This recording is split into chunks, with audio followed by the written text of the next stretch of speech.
Hey guys, what's going on? It's me, Matt, here, and welcome to a brand new Matt movie here on the Matt's Movies channel.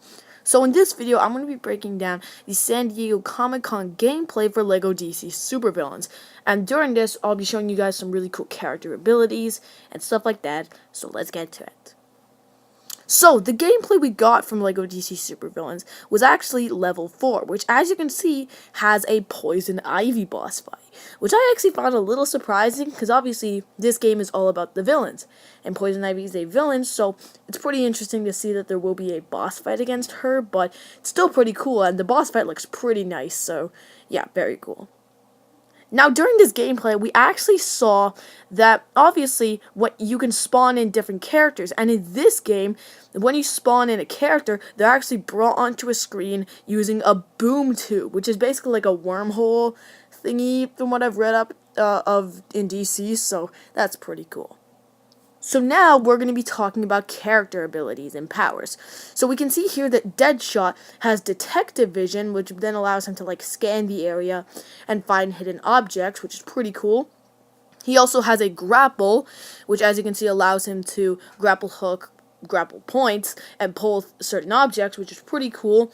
And of course, he can use his guns to fire out of them to target different areas. And he even has a charge attack where he spins on his head and just fires all over the place, which is just super cool. Very, very cool. That's a really cool power. Alright, so next up is Captain Boomerang. Now we can see here that obviously he has a boomerang, which Captain Boomerang can attack with, and he can also throw at his enemies to, target certain areas, and maybe even explode silver Lego objects if they bring that into this game, but I'm not entirely sure, but yeah. Now next up is Killer Frost. Now we didn't see much, but we did see that she can shoot an ice beam, which she can then use to freeze her enemies or certain areas, which is pretty cool. And we also do see that when she moves around, she actually skates around, leaving trails of icicles behind her, which is pretty cool. Kind of like how Frozone could in Lego The Incredibles, but this time a little bit different. So that is pretty cool. Now, next up is the villain Clock King. Now, we didn't really see much of Clock King in the game, but we do see that he can actually call upon this little clock drone, which he can then move around, so that's pretty cool. And we do see that it can explode when you deactivate this ability, so maybe when you do that, it'll probably destroy silver Lego, so that's pretty cool.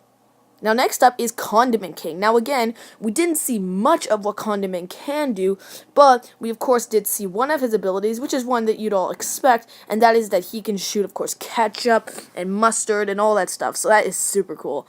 And it's really cool that he will be able to do that in-game, so yeah, that's very nice. And as you can see, I love his pointer, which is sort of like the ketchup and mustard, so that's cool.